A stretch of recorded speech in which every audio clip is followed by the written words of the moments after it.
Good morning, everybody. It's lovely to be here, and thank you, Ross, for that very kind introduction. So, first of all, I'd like us to situate ourselves back in the 1st century BC. This is, of course, everyone who's here, I'm sure, knows this is the era of the great Iron Age ritual complexes of Auanmacha and Tara and so forth. It's the era of the great Corley Road. And I want us to situate ourselves in little townland in County Monaghan called Armagh West. This is touching the border with Northern Ireland today. And as you can see from this painting that was done at the time in the 1st century BC, snaking between the drumlins of County Monaghan, as far as you can see, are the monumental banks and ditches of the linear earthwork that we know today as the Black Pig's Dyke. And its oak wall, which is standing to about 4 meters height, and it's extending along the entire 9-kilometer course of the Dyke, has been set ablaze. Eventually, the inferno dies down, the palisade is completely destroyed, and there's no attempt made to resurrect it. And slowly then, over time, the ditches start to fill up until all that's left of this dramatic episode are the outlines of the earthen banks and ditches, and they become subsumed by trees and undergrowth into the quiet farming landscape of County Monaghan. That is until 1982, when the remains of the carbonised oak planks and the palisade and the heavily scorched ground and even some of the brushwood that set the oak wall alight were rediscovered in excavations by Aidan Walsh on the Dyke here in Armagh West, and a couple of spots further along its course as well. And you can see Aidan here on the right, knee deep in Palisade Trench. Now, the Monaghan Black Pig's Dyke, it's one of around 30 monumental linear earthworks that we know of in the Irish landscape. And it and many of the others are truly massive structures. These are on a scale, they rank with the largest constructions of the entire prehistoric period. For example, the Monaghan Dyke itself, its double bank and ditch, cumulatively is about 25 metres across, and it runs discontinuously east-west for 9.5 kilometres. An estimated 30,000 oak trees would have had to have been felled to construct its palisade. And we can use early medieval texts on ditch digging to estimate that it would have taken a team of around 500 people 5 years to construct this monument here, which is the Doon Claw in County Longford. And longer still then, we have the 25-kilometre long Clydove down in County Cork, and that extends across the entire Blackwater Valley.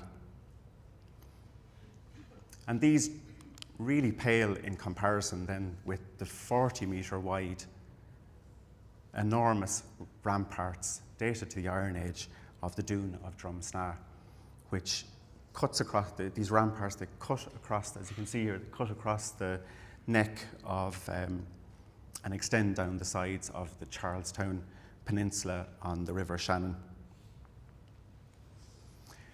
However, of all, I think, our ancient monuments, linear earthworks are amongst the most enigmatic. What was their purpose? Why were they built? What was it that motivated Iron Age societies to go to such enormous lengths to raise and then in some cases to destroy these extraordinary monuments? I think it's fair to say as well that linear earthworks have also been some of the most neglected of our ancient monuments in terms of research. There's only been limited excavations and small-scale LiDAR and geophysical surveys done on around 13 sites. And certainly there's been nothing on the kind of large scale that would be required to get a really good understanding of what these monuments are all about. Now, accurate dating, of course, is absolutely key to their interpretation. But again, we only have scientific dating of construction phases for about 7 of these sites. Most important is the dendrochronology dates from the 140s BC and about 100 to 90 BC for the Dorsey, and they were retrieved from the waterlogged palisade of the Dorsey in County Armagh. The chronology that is available to us does, however, point quite clearly towards a flower width of linear dike building centering on the 2nd century BC to the 1st century AD. So that's the end of what we like to call the developed Iron Age and then into the beginning of the late Iron Age. And the dating also tells us that at least some of these linear earthworks, they had long biographies. This is something that's also emerging with, as Howard has written about, with some of the British examples as well. And for example, we've undertaken Bayesian analysis of a series of radiocarbon dates for the Black Pig's Dyke in County Monaghan. And this gave us a really interesting insight into the phasing, the chronology of its construction. So surprisingly, to us anyway, it originated in the Middle Bronze Age as a single bank and ditch monument. It's then upgraded into a double bank and ditch in the 2nd and 3rd century BC. And then about 100 years later, maybe a little less, its great oak palisade is built and destroyed in that fire. Now, one of the really striking things about the dykes in Ireland is we've no early medieval examples yet identified. They're also noticeably absent from early vernacular literature as well. And it could be that maybe the narrator of the compare Con Coilin, which describes the birth of Cuchulainn, maybe he was right when he said that there was not a trench, a palisade, or a castle in Ireland at that time. So another challenge that we have here with the linear earthworks is that large stretches of them have been lost over time, and we still rely very, very heavily on the first edition Ordnance Survey map and subsequent editions for their identification and for figuring out what their courses are in the field. We owe a huge debt to John O'Donovan for many things, but in particular, if you're interested in all things to do with dykes, we are absolutely in his debt because he seems to have had a particular interest in them, and as well as including the earthworks on his maps, like this one here behind me. He also marked their local folk names. So we have names like the Worm Ditch, the Race of the Black Pig on the Curragh, we have the Black Pig's Gripe down in County Kilkenny, the Mucklas in the Rathcroghan complex, and the Black Pig's Dyke is the name given to a series of monuments up in the north. And most of these names are associated with the mythology of the Black Pig, and this is kind of a pan-European folk tale. It's all about this cruel schoolmaster who is transformed into a giant black pig by a spell that's cast on him by one of his pupils. He loses the plot, and his angry maraudings then tear these lines of earthworks into the landscape. Eventually, though, the students catch up with him and he's drowned. Legend has it in Loch Mucknow in County Monaghan, and that's immortalised by this road art statue that overlooks the lake today. Now, obviously, that doesn't really tell us a huge amount about what the function of the linears may have been. But I think it is interesting that we do have this boar cult in the Celtic religion, and it's centred on the boar being a symbol of fearlessness and protection. And we can see them depicted on crests and on warrior helmets, for example, like on the Gundestrup cauldron. You can see the little boar there, see that? And these lads up here. So that's from the 1st century BC, Gundestrup cauldron. From Ireland then, we also have a couple of unprovenanced Iron Age boar figurines. These were documented in Barry Raftery's great catalogue of the Latin metalwork. And this one here is in the National Museum. We also have, maybe these came from Iron Age helmets, similar to what's shown on the Gundestrup cauldron. We also have a number of pig/boar bones from Iron Age burials here in the country, and maybe this is all suggesting that this cult was actually practiced here at the time.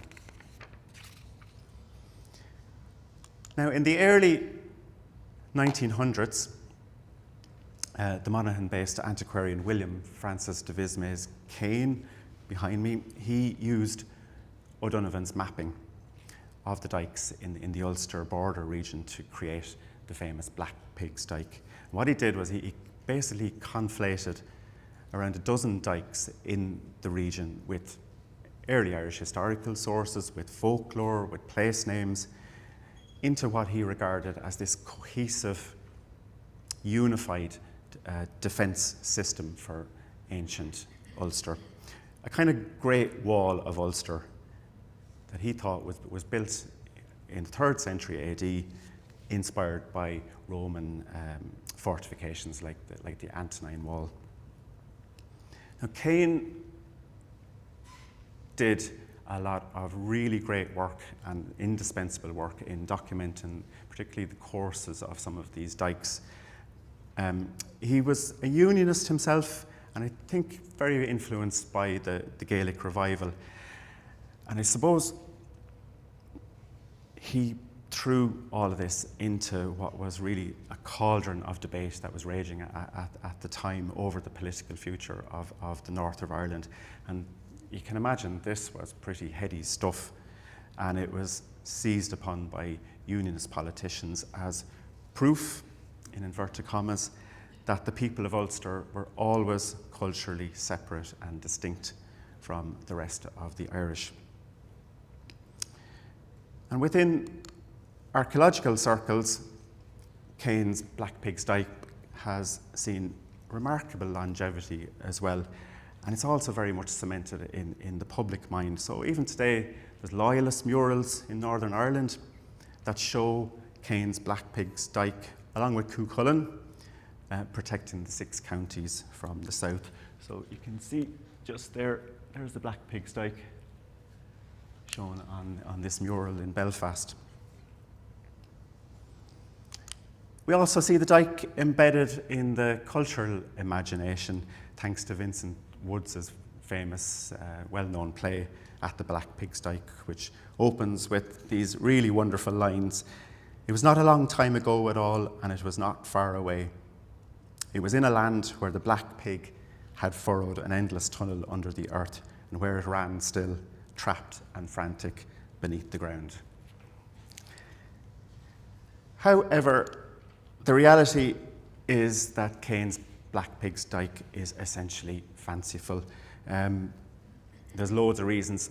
I haven't time to go into them here, but chiefly it's because only a tiny portion, less than 10% of the frontiers that he proposed have actual physical remains of dykes. His interpretation of historical source material is also very, very suspect and certainly wouldn't stand up to modern day scrutiny. Now, although I think we can be pretty certain there was never any Great Wall of Ulster kind of thing up there in the Iron Age, without the kind of detailed survey, especially the large-scale LiDAR and geophysical surveys needed in the areas where the earthworks exist, it's probably too early to rule out the possibility that at least there was some form of large-scale, coordinated dike building campaign across the region in the later Iron Age. And interestingly, in that regard, scientific dates from 5 of the 12 linears that Kane included in his scheme could, in theory, overlap. Now, some of them are radiocarbon. 4 bar Dorsey are radiocarbon, so they've quite broad spans. But in theory, they could overlap, but we need loads more dates. We need loads of dendro dates in particular to figure out this one way or the other. And it's important to say here, I'm certainly not alone in questioning Kane's interpretation. People like Chris Lynn back in 1980 was questioning it, and then Barry Raftery back in 1994, the same. And they were both arguing that the dykes represented individual, smaller scale Iron Age tribal polities, that they were defensive boundaries and territorial demarcations that controlled passage into and out of these kind of smaller scale territories. However, matching an individual dyke to a physical late Iron Age tribal boundary is virtually impossible. We have some indications from Ptolemy's geography from 140 AD of the general tribal layout of, say, late 1st to early 2nd century Ireland, but we don't know where the precise boundaries, if any, were actually located. And anyway, in reality, how effective would these dykes have been in actually defending a territory?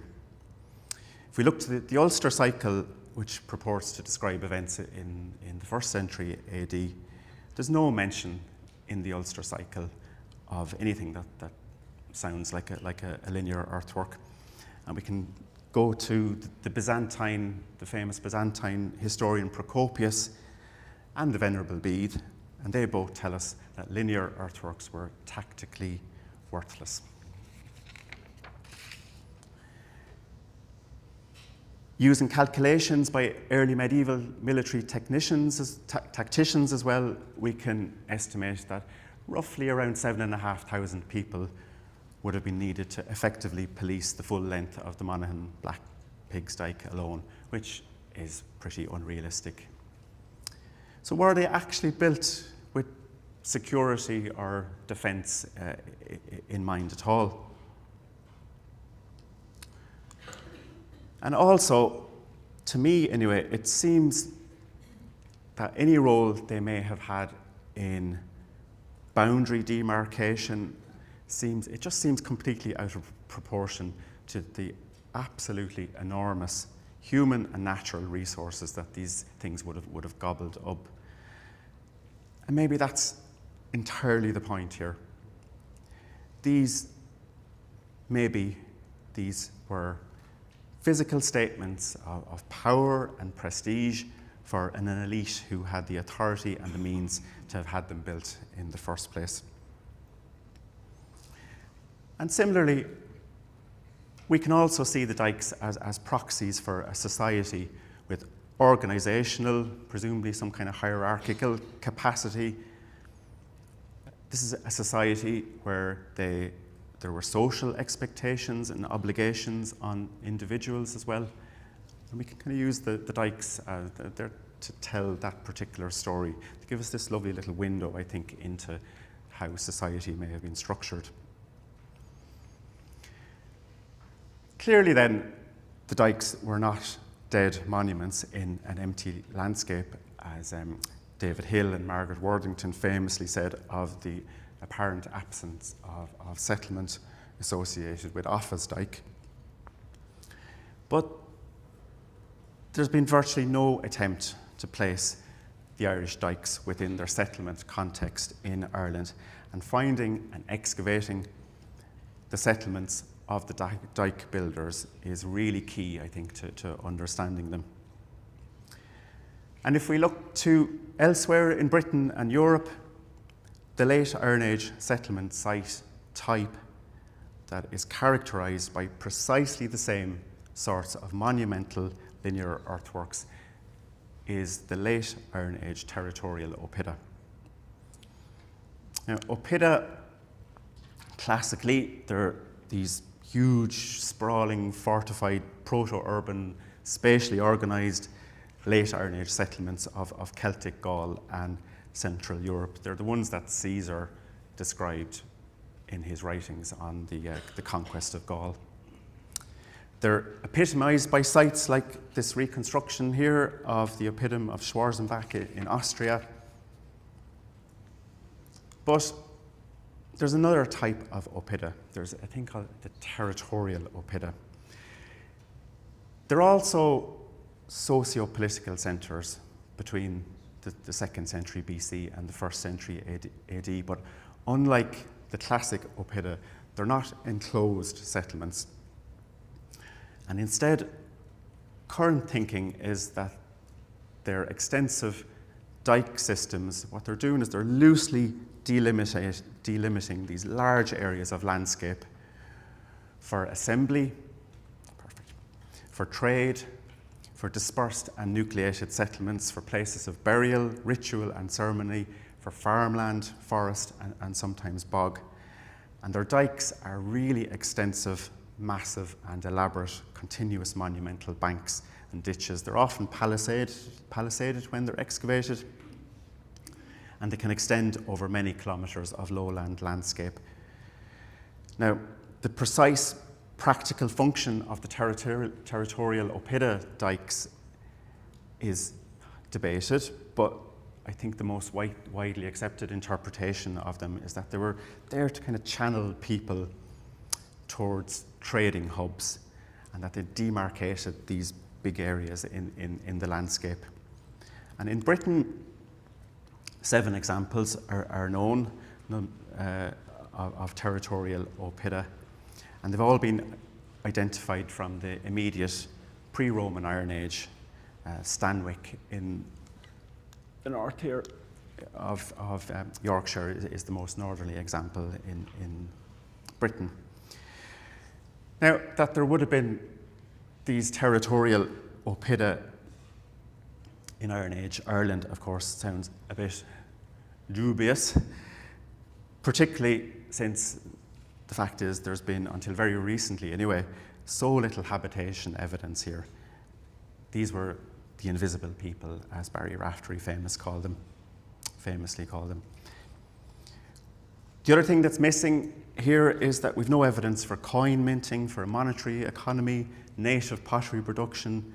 We've no pre-conquest, or very few anyway, pre-conquest Roman imports here. And these are the things that typically occur on the territorial oppida sites. What we do have, however, is the dykes. And it's really remarkable just how similar they are to the linear dike systems that characterise the territorial oppida at least 5 Irish dike sites up here. So there's the Black Pig's Dyke, the Doon Claw, the Dorsey, the Doon of Drumsna, and the Ratduff Trench. All bar the Ratduff Trench belong to the same period of currency, almost precisely as the territorial oppida, and they all have the same extensive lengths of these discontinuous dykes, massive bank and ditch earthworks. So the palisades, they're following the same kind of seemingly kind of haphazard courses through the landscape as the territorial oppida. And like the territorial oppida, the Irish dykes are also located along strategic routeways, and they incorporate, or they're really close to major river systems. I think these were almost certainly important trade routes of the time, and that the dykes were deliberately placed across them to direct traders towards these assembly places where trade and exchange could be regulated and controlled. So for example, we have the Black Pig's Dyke in Monaghan. It's placed across the main routeway connecting Breffni and the medieval kingdom of Lough Erne. The Ratduff Trench down in Kilkenny is depicted here on 1665 Atlas Major map. It's very strategically placed beside the River Barrow across the Goran Pass, which was the main routeway between the medieval kingdoms of Leinster and Ossory. Up to the Dorsey in the north, again, it incorporates a couple of rivers, and it's set out over the chief routeway from the south into Armagh. The Doon of Drumsna, stationed at the main crossing of the Shannon. This is shown on Ptolemy's map between Breffni and Connacht. So there's a pattern there. Now, placing the dykes in their settlement context is not easy, but we do have some direct and good potential evidence, I think, for settlement and funerary activities contemporary with the dykes, and it's all very, very similar to what's happening with the territorial oppida. Probably the most compelling is at the Ratduff Trench, where there's been excavations that have uncovered in the area of the Dyke a whole host of late Iron Age settlement sites, metalworking furnaces, corn drying kilns, and really interestingly, a section of a palisaded enclosure, which is very similar to ones that have been found within territorial oppida sites in Stanwick and Silchester. And if you look at the broader landscape around here, it is crammed with late prehistoric monuments. At the Black Pig's Dyke in Monaghan, we don't have any dated settlement evidence thus far, but some geophysics that I carried out either side of the dyke, beside where Aidan excavated, revealed a complex of what appears to be a cluster of roundhouses and enclosures. Now, they're cut through by the dyke, they could be earlier, but we do find at some of these oppida sites that the settlement extends on either side of the ramparts. Could this be the settlement of the dyke builders? I hope to get in there and do some excavation here soon. And again, the surrounding landscape full of late prehistoric monuments.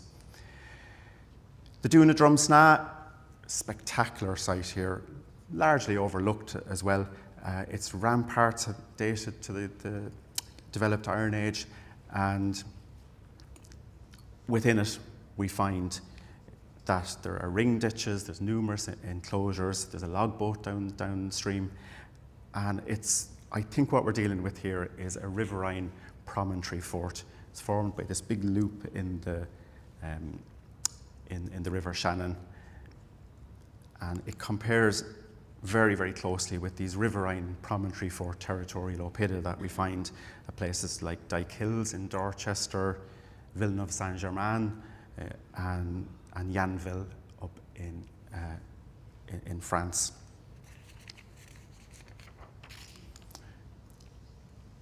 The dykes and the palisades of the Dorsey, the same, built about 50 years apart in the 2nd century BC.